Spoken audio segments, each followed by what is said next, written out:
Los Hechos de los Apóstoles, capítulo 12. Por ese tiempo, el rey Herodes Agripa comenzó a perseguir a algunos creyentes de la iglesia.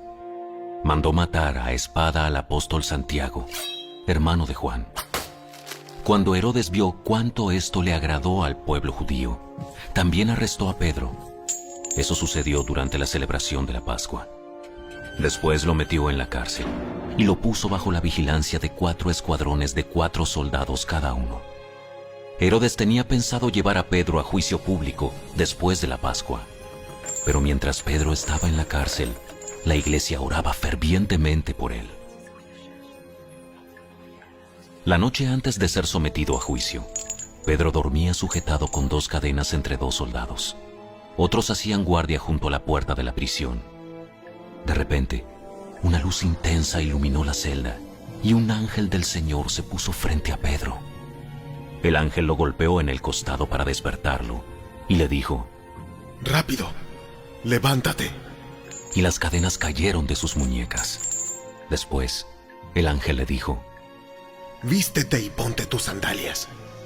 Pedro lo hizo, y el ángel le ordenó: «Ahora ponte tu abrigo y sígueme». Así que Pedro salió de la celda y siguió al ángel. Pero todo el tiempo pensaba que era una visión. No se daba cuenta de que en verdad eso estaba sucediendo. Pasaron el primer puesto de guardia, y luego el segundo, y llegaron a la puerta de hierro que lleva a la ciudad, y esta puerta se abrió por sí sola frente a ellos. De esta manera cruzaron la puerta y empezaron a caminar por la calle, y de pronto el ángel lo dejó. Finalmente Pedro volvió en sí. ¿De veras es cierto? El Señor envió a su ángel y me salvó de Herodes y de lo que los líderes judíos tenían pensado hacerme. Cuando se dio cuenta de esto, fue a la casa de María, la madre de Juan Marcos, donde muchos se habían reunido para orar. Tocó la puerta de entrada y una sirvienta llamada Rode fue a abrir. Cuando ella reconoció la voz de Pedro, se alegró tanto que en lugar de abrir la puerta, corrió hacia adentro y les dijo a todos: ¡Pedro! ¡Está a la puerta! Estás loca. Como ella insistía, llegaron a la conclusión. Debe ser su ángel. Mientras tanto, Pedro seguía tocando. Cuando por fin abrieron la puerta y lo vieron, quedaron asombrados. Él les hizo señas para que se callaran y les contó cómo el Señor lo había sacado de la cárcel.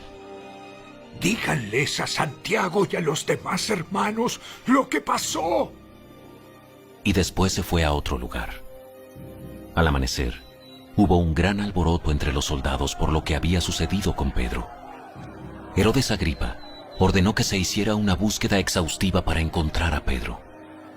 Como no pudieron encontrarlo, Herodes interrogó a los guardias y luego los condenó a muerte. Después Herodes se fue de Judea para quedarse en Cesarea por un tiempo. Ahora bien, Herodes estaba muy enojado con los habitantes de Tiro y de Sidón. Entonces ellos enviaron una delegación para que hiciera las paces con él, porque sus ciudades dependían del país de Herodes para obtener alimento. Los delegados se ganaron el apoyo de Blasto, el asistente personal de Herodes, y así se les concedió una cita con Herodes.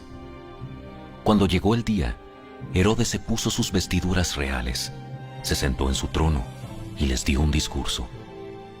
El pueblo le dio una gran ovación, gritando: ¡Es la voz de un Dios! ¡Es la voz de un Dios! ¡No la de un hombre!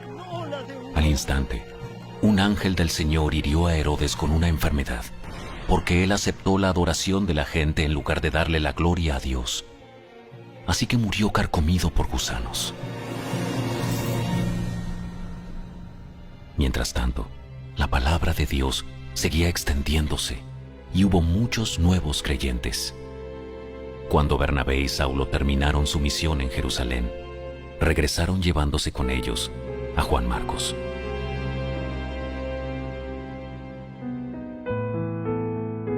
Hechos capítulo 12. En ese capítulo vemos cómo uno de los apóstoles del propio Jesús, de los 12, es asesinado. Santiago, el hermano de Juan, Vemos cómo ahora la persecución ya no es tanto religiosa, sino ahora también la persecución es política. ¿Por qué? Porque Herodes vio que eso agradaba al pueblo y decide capturar a Pedro, lo encierra en la cárcel. Hermanos, pareciese que el enemigo está triunfando y venciendo a la iglesia, pero en realidad no lo es, hermano. Y por más persecución que se levante contra la iglesia, el enemigo no va a prevalecer. El enemigo vencido está. Debemos tener claro esto, hermanos. Problemas se van a levantar en nuestras familias, en nuestros hogares, sobre nuestros hijos. Sin embargo, el enemigo vencido está. Debemos tener claro eso. El vencido está. Vemos cómo en este capítulo, en el versículo 23, este rey Herodes muere por una enfermedad. ¿Por qué? Porque tanto llegó a vanagloriarse que aceptó la adoración del propio pueblo. Y dice el versículo 23 que un ángel lo hiere. Hermanos, el enemigo no va a prevalecer. Continuando con este devocional, quisiera recalcar por último y rescatar sobre todo aquello que está sucediendo a partir del versículo 12. Cuando el apóstol Pedro escapa de la cárcel, la palabra declara de que en el versículo 12 llegó a la casa de una tal María, la madre de Juan, el que tenía por sobrenombre Marcos. Estaban reunidos en esa casa, orando. Hermanos, ¿por qué me encanta esta historia?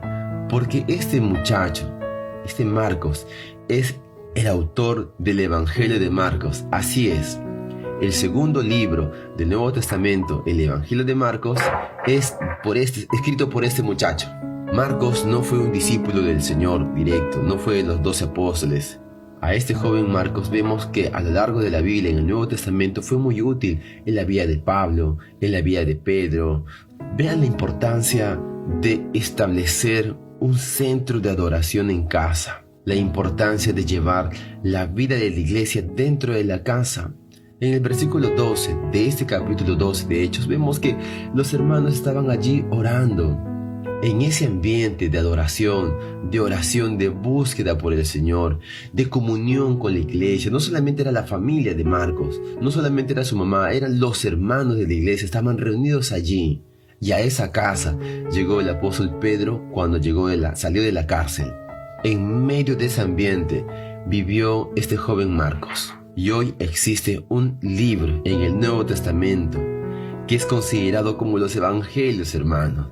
Qué importancia es de llevar la vida de la iglesia en nuestras casas, con nuestros hijos. Así que, amado hermano, que tu casa también se convierta en un centro de adoración, que se convierta en una célula donde una vez por semana o más días los hermanos puedan estar ahí involucrados en la célula, en las comuniones fuera de la célula, y que tu familia pueda estar contagiada. Claro que sí, hay una repercusión, hay un impacto para las siguientes generaciones sobre nuestros hijos. Amén. Es el encargo que el Señor ha colocado sobre nuestras vidas, de poder instruir a nuestros hijos en los caminos del Señor. Amén. Si todavía no hay una célula en tu casa, después de este devocional, ora al Señor y di: Señor, dame la oportunidad de tener una célula en mi casa. Y si faltan líderes, hermano, tú lo vas a liderar. Amén.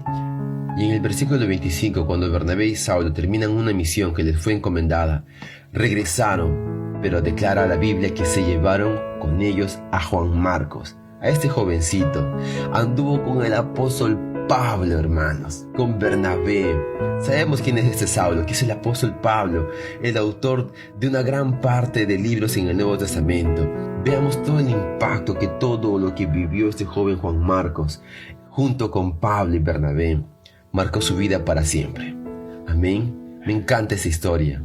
Amén. Sé que hay muchos Juan Marcos, muchos jovencitos en medio de nuestra iglesia y dentro de tu casa que están siendo guardados para el Señor, para edificar iglesia y conquistar nuestras ciudades. Amén. Hermanos, que este devocional sea de mucha bendición para tu vida. Si te has distraído, vuelve a escucharlo, por favor. Que Dios te bendiga. Ten un día muy bendecido.